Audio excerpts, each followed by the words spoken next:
Master your next presentation. Learn from two brothers' TEDx experience on effective speaking and their two very different approaches. My brother and I recently gave a joint TEDx talk. That's a TEDx talk where we both presented, not one where we talked about joints. But one of the things that we noticed leading up to the event was how vastly different our process was for preparing for the presentation. Dave, a professor of communication and entertainer persona, prefers to work from an outline, do a few run-throughs, and then leverage his charisma to help him deliver an engaging talk. I, a keynote speaker, stand-up comedian, and engineer, have a 10-step process I follow every single time. So vastly different approaches.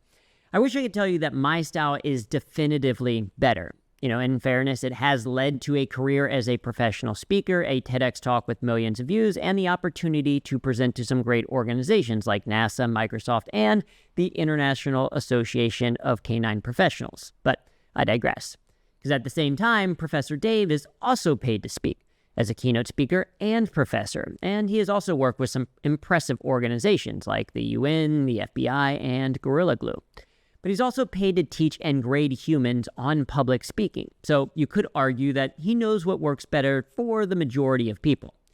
Now, don't tell him I said that, but me, maybe, probably, definitely is the better resource when it comes to this type of prep. The truth is, most people don't have the luxury to prepare the way that I do. I typically only give one of 3 talks, and each is roughly 80% the same from client to client, with, 20% or so customization for the event, audience, time of day, etc.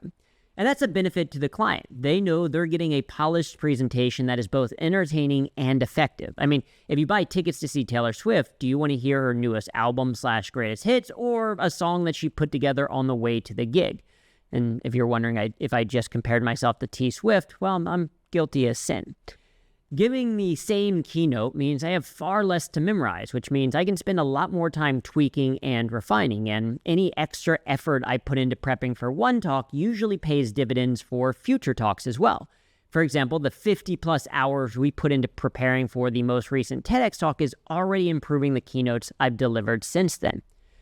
But unless you're a keynote speaker, a salesperson, or constantly presenting to people with short-term memory loss, you may not need to give the same presentation over and over and over again. This is why I've asked Dave to help me write this post. He gives a different lecture every single class, only repeating, sometimes, semester to semester. So together, we make a sweet presenting machine, if I do say so myself. So, if you have a really important talk coming up, one that could make or break your career, or is one you're going to give many times over, our 10-step process is a great thing to follow, and you can find out more about it in our free workshop. However, if your presentation is a bit more casual or you don't have much time to prepare, Dave's process is a great way to go. And once again, don't tell him I said that. So what does the prof say? Here is his 5-step process for quickly preparing for presentations. Step 1, write an outline. Rather than writing a script of exactly what you want to say, create an outline for the main parts of your talk. And if you're worried about how to start, you don't have to start this outline from scratch. There are a few key structures Dave likes to use depending on the goal of his talk. For example, if you want to influence someone, he says follow Monroe's motivated sequence. If you want to sell something, follow the problem, cause, solution. If you want to explain something, follow cause and effect. Whichever outline you choose, one thing he strongly advises is that you have no more than 3 key points in your message, unless the presentation is for video, and then you can have a little bit higher than, maybe 5 or so, but nothing above that. Step 2. Practice each part of the presentation. Next, as you're prepping for the presentation, practice each section separately. So first the thesis, then point number 1, the conclusion, etc. As you're practicing the sections, the goal is not to memorize any specific sequence of words. That's called rote memorization. It's the wrong thing to do. The goal instead is to make sure you internalize the message you're trying to get across at each part. This allows you to be more extemporaneous during your delivery because it's also how you practice the talk in the first place. And one quick special note. Dave says to work on the introduction last. Only once you have a good understanding of the flow and the message of the talk can you write a compelling introduction. What you say at the beginning is so critically important for both capturing people's attention and getting them in the right mindset for what they're about to hear. It's great to start with some type of attention getter. It could be a warm open where you're conversational with the audience, or for bigger presentations, a cold open where you go directly into something. Whatever you do, please, please, please don't just find some random joke on the internet that has nothing to do with your topic. The intro should connect to the thesis of your talk, which you can share at the end of the intro as a single sentence that sums up the entire focus of the presentation they're about to hear.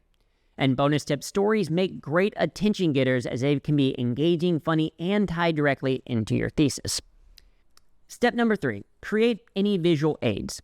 After you have a good understanding of your message, you can create your visual aids. These are typically things like PowerPoint slides, but they can also be a Prezi presentation, drawings on a whiteboard, props, or maybe even a graph on one of those old school overhead projectors that we used to have in school way long ago. Anyway, notice that these are done very late in the process. That's because any visual aid, such as slides, should enhance your presentation, not be the presentation.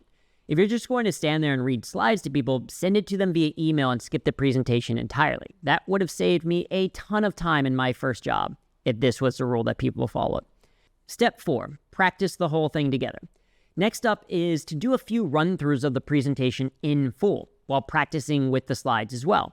Assume that you won't have access to the speaker notes and focus on delivering an engaging presentation each time, not on getting everything quote-unquote perfect. You can also start to think about things like blocking. Where are you going to stand at different points in the talk? Are there any act-outs or physicalizations that you want to add? The more you practice this in a similar environment to how you'll be presenting, the better. Step 5 is to deliver the presentation. Once you've done a few run-throughs, it's time to actually get it up in front of other people. If you struggle with nerves, 3 things can help. 1, focus on the audience. If you're caught up with how you look, you forget that the point of the presentation is to be in service to them. Number 2, get into character. Imagine you're an actor who is getting into character. The character just happens to be a version of you that is very confident and an excellent public speaker. And number 3, have a whole load of fun.